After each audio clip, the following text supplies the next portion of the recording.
All right, here we go. Back at it with the top 100 games of all time. Couple of caveats to talk about up top. Number one, wanted to point out this is my new favorite hat of all time. My buddy BJ had this made. This is Mandrake the Magician, the greatest comic book character of all time. It's fantastic. Ryan Drake just works, and the fact that we're magicians. But also, people asked a lot on the last video, like, "Wait, I can't wait to see what games rank above Gloomhaven." Now, understand. This is a top 100 out of tens of thousands of games, right? So Gloomhaven being number, 83, is still a huge thing, and it doesn't mean that I necessarily like everything about every game above Gloomhaven. Let me explain what I mean by that. This list is compiled in games that if you say, hey, which one do you want to play? I'm going to pick the ones at the top of the list progressively more and more than the ones at the bottom. The only reason Gloomhaven is this low is I only play it solo. And playing Gloomhaven solo becomes an absolute chore. It takes a lot of time to set it up, put it out on the table, look at the cards for this character, look at the cards for this character, decide what you're going to do, then do the motions for the action, for the monsters. If you were playing with multiple people that you could share that labor, it would shoot way up higher in the list. So that's the caveat there. But we're not here to talk about that. We're here to talk about games number 80 through 61. Is that how math works, right? I think it's 61 through 8. Yeah, because the last one was, it's 80 through 61. So,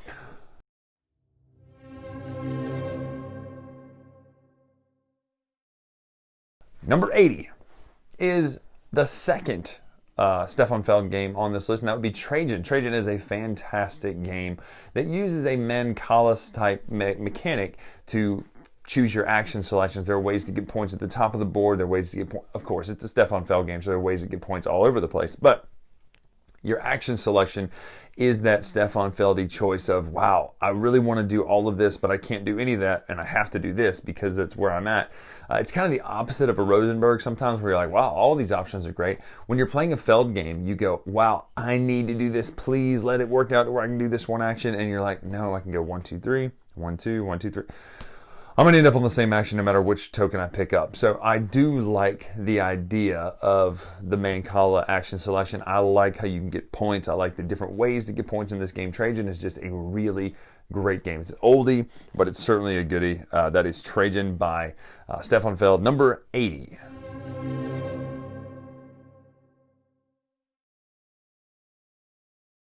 Number 79 is a fantastic tile laying game, all about putting these floor tiles that are beautiful. What are we talking about? No, we're not talking about Azul, we're talking about Majolica. Majolica is a gorgeous game that involves stacking tiles and building beautiful patterns and things like that in order to gain points. Now, why this game is on the list though, and you're thinking, well, why? You can watch my Majolica versus Azul video, and I promise you, if you keep watching this list, you're going to have some questions. But the reason that this is on here, it has a beautiful mechanic where you cascade your tiles across and cross and cross, and it becomes this nice chain reaction of these tiles go up and score me points, these move over, those tiles move up and score points, these move over. And once you can chain reaction and entire all of your windows at one time, there's no better feeling than that. So Majolica is a phenomenal tile laying game, all about it's more than just Azul though. You're not just laying the tiles, you're also trying to get those chain reactions to work, and I love that mechanic about it. So number 79, Majolica.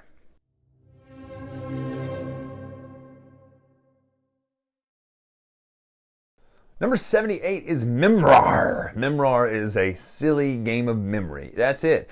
But it's got a couple of mechanics that are really great. I love playing this with our kids, but we also play this on game nights. Everybody loves Memrar because it's so simple. You're just playing memory, and the thing is, though, when you're playing memory with it, you have mechanics to where if you match a crab, or if you match a walrus, or if you match these, you then get to do the power from that animal, and those powers might be switching two tiles. It might be telling someone, no, you cannot turn over that tile because everyone knows that that's a red crab or pink crab.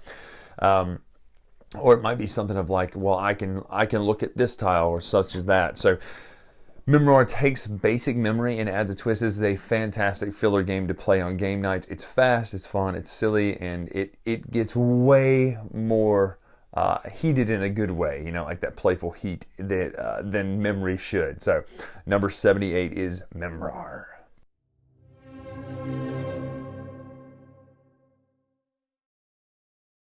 Number 77 is Lost Cities, the card game. This game is beautiful. Now, we've only played the Vincent Dutrait version, so the artwork on it is just top notch.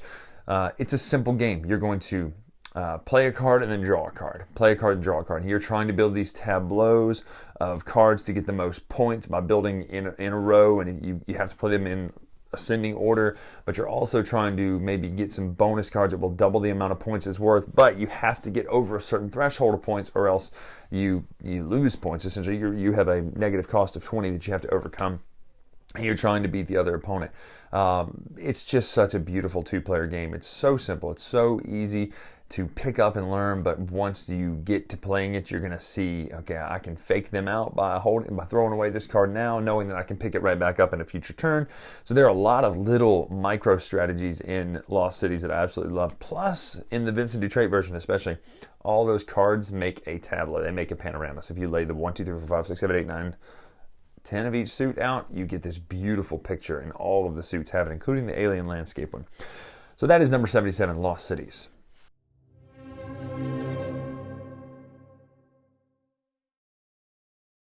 Number 76 is Raiders of the North Sea. This is a worker placement game based on Vikings and you're pillaging and stuff. But why don't you like the theme of Maracaibo, isn't it? Exactly, right? The theme of Raiders of the North Sea. You're bad people doing bad things. You're pillaging, you're raiding, you're attacking people. But it's done in a cutesy art style, so it's fun, right? Why I love Raiders of the North Sea, though. It has a really cool mechanic of you put down a worker and get to do an action. And when you pick up a worker, you also get to do an action. So it's what you put down is just as important as what you pick up. So you only ever have, a worker or so at your disposal. So you're putting one down and picking one up. And based on the color of the ones that you put down to pick up, you can do certain other things with later. So it does a lot of neat things when it comes to the different mechanics of the worker placement of putting down workers and picking up workers. But I am a big fan of Raiders of the North Sea. There are 2 great expansions for it, Hall of Heroes and Fields of Fame. I don't remember, something like that. Both great. I recommend playing with them whenever you play, but that is number 76, Raiders of the North Sea.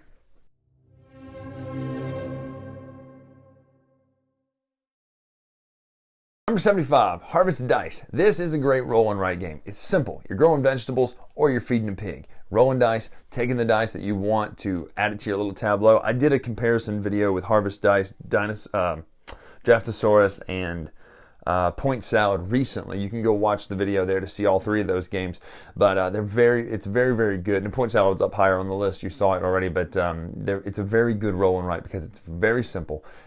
But it doesn't lack fun in that simplicity, if that makes any sense. You're doing a simple thing. You're choosing a dice. You're either feeding it to your pig to get a special action and points, or you're putting it in your tableau and build your vegetable garden and getting the points based on that. And then whatever dice is left over at the end of the round is the one that becomes worth more. So it's a supply and demand market effect in this tiny little roll and write. So if you're looking for a good roll and write, this one's cheap. You can pick it up at your game store, but also at Books A Million and Target and places like that. I know Books A Million. I don't know about Target.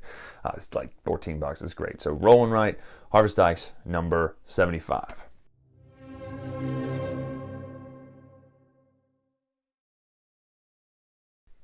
Number 74 is Nevada City. I'm always on the lookout for Western-themed games. That's my favorite theme just about in gaming is Western-themed games. And so finding a Euro-style Western-themed game is not always easy. Sure, Carson City is one of them. I don't like Carson City that much for several reasons, but aesthetics is one thing and also how you have to pick your points. But Nevada City is the best Euro Western game, period. It's so good.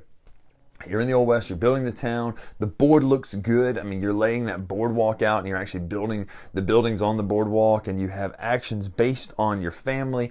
Each person gets a certain amount of actions, and when you act with a person, you're doing that person's actions, and you can build a family, you can marry them off, they all bring special things to the table. Nevada City is one of the best worker placement games, Euro games out there, but it's definitely one of the best. It's definitely the best Euro Western game. So Nevada City, number 74.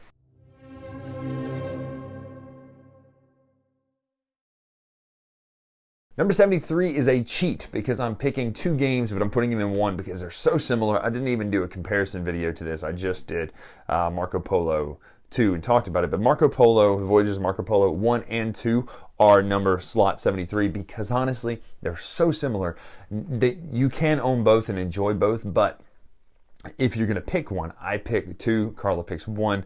It's a great dice placement game that uses some pretty basic mechanics of, if you're placing multiple dice, well, really the lowest number is the one you get to count. You're going on voyages, you're getting points in multiple ways, but Voyages of Marco Polo is just a really, really great dice placement game. So if you're into dice placement games, definitely go pick up 1 or 2. 2 is probably going to be easier to find right now, but 1 and 2 are both great. They do a lot of really cool things when it comes to the mechanics of having the characters up at the top of the map that you're walking around using actions. The way you walk changes depending on which version you're playing, 1 or 2. It's not a second edition, it's not an expansion, it's a sequel. So you watched my video recently I did on Marco Polo 2 to get that sequel feel and what I mean by that. So number 73.5 is Marco Polo 1 and 2.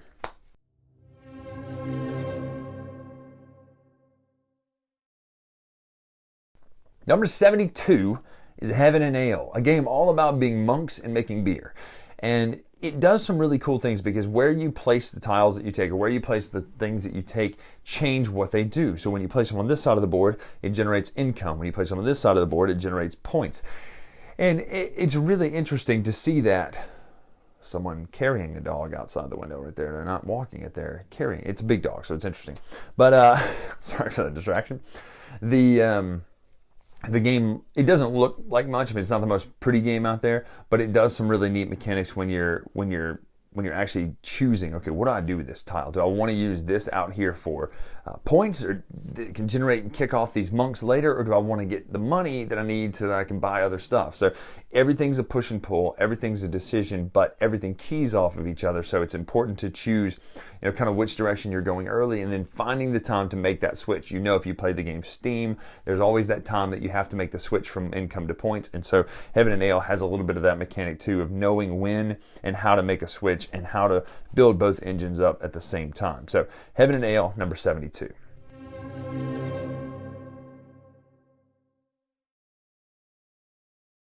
Number 71, one of the best dice placement games, one of the first dice placement games I ever played, is Kingsburg. It's classic, it's simple. I have the Fantasy Flight version still. Basically, you roll 3 dice, you add up the numbers and see what your total is, and then you place them on the board 1 to 18. You can either put 1 die out at whatever its value is, 1 to 6. You can put 2 out from, whatever that would be, 1 to 12, and then you can put 3 out up to 18. If you're able to also get bonuses, you can use little pluses and minuses. You take the resources you gain from that dice placement phase, and then you build your town. The town will give you bonuses that you use for the battle at the end of the round versus bonuses for just points in general. So Kingsburg is one of the best dice placement games there is. I love it. You should go pick it up and get your hands on it. It's just simple, it's fun, it's easy to teach, and the only detractor from it is that we've never not seen who is going to win. And I'm not a huge fan of when that happens in games where you cannot overcome a lead, but this is one of those problems that if you see who's winning, there aren't a lot of points at the end of the game to shift the balance at the end. So Kingsburg, number 71.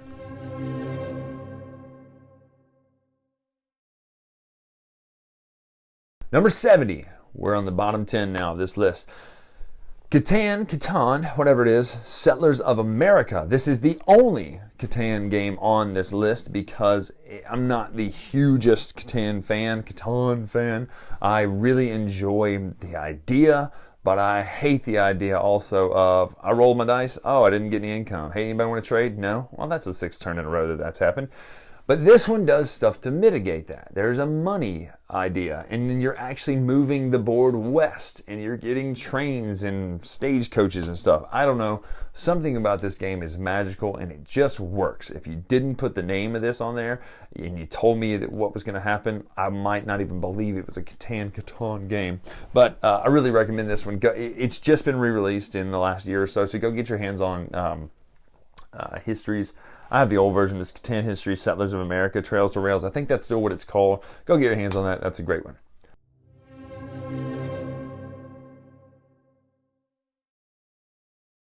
Number 69, Dinosaur Island. 90s look, 90s feel. Jurassic Park based, essentially, right? Not really in the IP, but very close to it.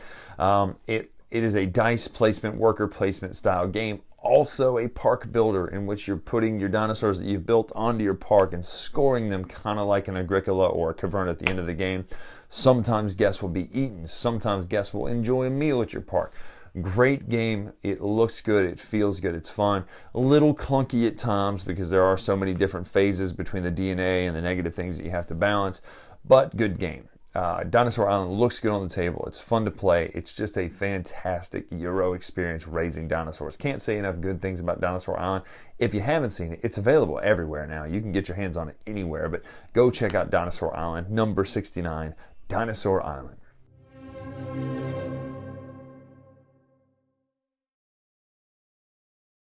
And in a turn of events, number 68 is also a game about raising dinosaurs on an island with fences and dinosaurs and all this sort of stuff. And that game is Dinogenics, and it just barely nosed over Dinosaur Island by like just the tip of a pterosaur's nose, pterodactyl's nose, right? Just over the tip.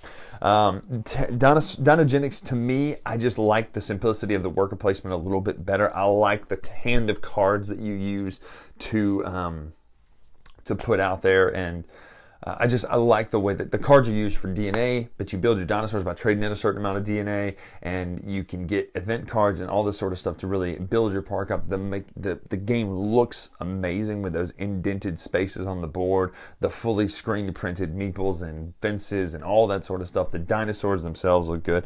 I love Dinogenics. I really like it with the expansion. Won't play it without the expansion, even though that one space to me is still useless in the bottom. But Dinosaur Island and Dinogenics, even though they're back to back here, they're really both great games. So 68, Dinogenics.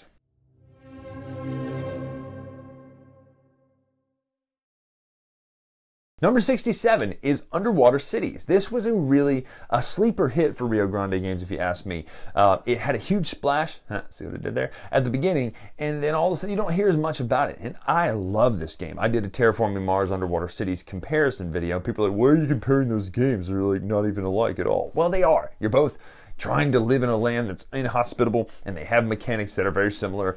You're using actions, you're choosing actions based on what you pick, and it's got a worker placement, card placement selection system for your actions, plus little domes you get to put on your board that look like Underwater City domes. I love it. Underwater Cities is a fantastic Euro city building game underwater with some cool mechanics to how things score based on what you put around your cities, whether they be energy or green stuff or other points.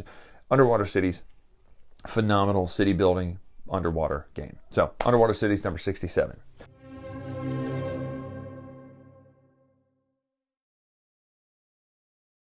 Number 66. Would you say this game is entertaining to all people? Maybe? Spyfall. You're asking questions. You have to ask questions to suss out who knows what you're supposed to know and who's the spy. Essentially, you want to ask a question vague enough to where everybody else knows it and they go, oh, I see what you did there. Good question. The spy's like, dang it, that didn't help me at all.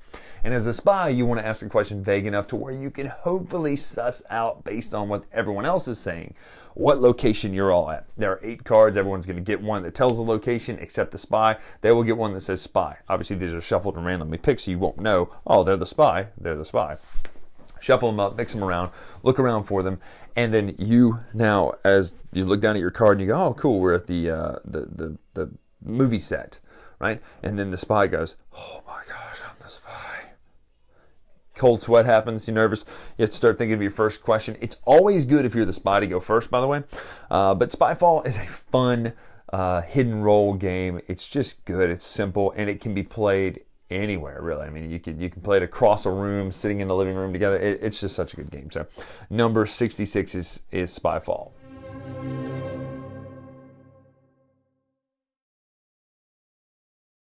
Number 65, beating it out by a nose as well, is The Resistance. Another hidden, it's kind of the granddaddy of, in my opinion, of that era of gaming that a lot of people came in, including myself, that 2014, 2015 era of gaming. It's older than that, but that really picked up some steam from the tabletop experience and all that sort of stuff. And so Resistance is great. There's a lot of, no, I know you're a spy.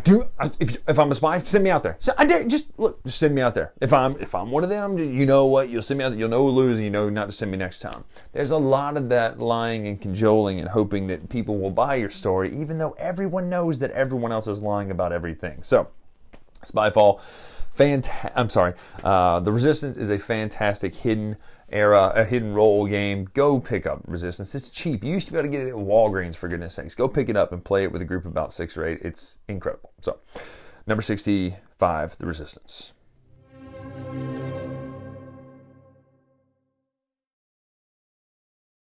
Number 64 is a very detailed miniatures game based in the Marvel Universe. That would be Crisis Protocol. Crisis Protocol is just a gorgeous, beautiful game.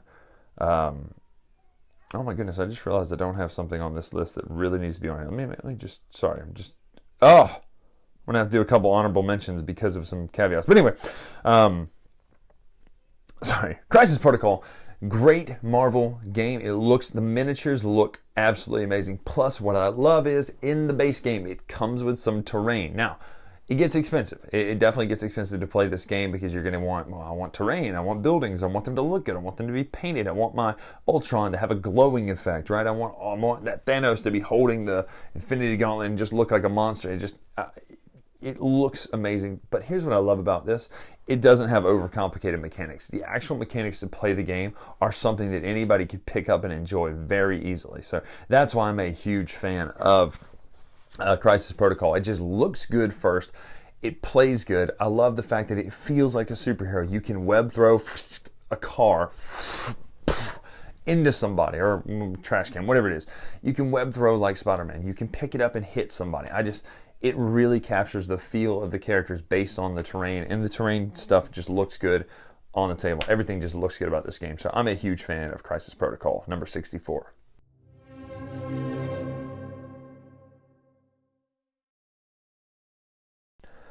Number 63 is the first, I believe, maybe first train game that we've hit onto this list. And you know I love train games. This is a whole genre though, but I'm encapsulating this. There's that dog again. I'm encapsulating this entire genre into one game because this is the shortest, most distilled version of it with still the great rules that are there, and that would be 18 Chesapeake. 18 Chesapeake is the fast version of 18XX games. Fun fact, count your money. The bank is way overstocked, and you're only supposed to play with about $7,000, $8,000, not $16,000. It's happened before. But anyway, it's a quick 2-hour version of an 18XX game. Something about 18X games that I love is just that stock round. I love the fact that I'm investing in this company who is going to pay me dividends that I can choose to pay out to me and the investors, or I can choose to keep into the company and really build it up. I love how 18XX games play. You hear this term a lot if you get into the board game deep mythos online. You hear about people who are like, oh, I only play 18XX games, you heathen. But they are fun to dip your toe in, especially with 18 Chesapeake. It does it so well. It looks good. It's a good-looking 18XX game. The logos and the fonts just all look good. I'm a sucker for logos and fonts and all that sort of stuff. So 18 Chesapeake, if you're a fan of train games and you've heard about these 18XX games but didn't know where to start, definitely dip your toe in right there. So 18 Chesapeake, very good.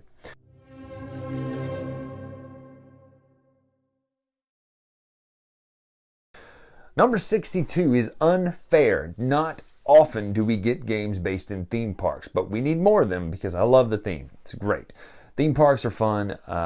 Roller Coaster Tycoon was always fun for me as a kid. I just enjoy that computer game. So Unfair is a very good simulator, essentially a Roller Coaster Tycoon or a theme park sort of deal, but you're doing it with cards. And it's really neat because you're adding twists and loops and all this sort of stuff to roller coasters. You have some mechanics to where you can do a little take that, but you can also play the game in the nice version, basically, and not be too mean to each other.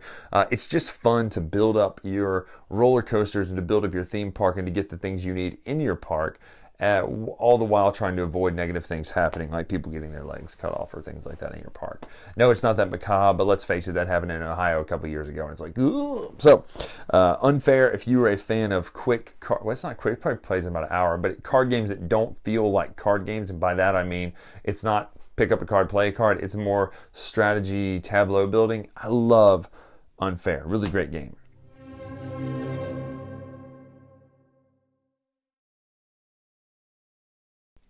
And wrapping out our list this time is number 61, a massive game, Euro game, with art by Michael Menzel and a couple of different mechanics that I really love that involve a three-dimensional angled board to where you put pieces in. It looks good. This is Agra.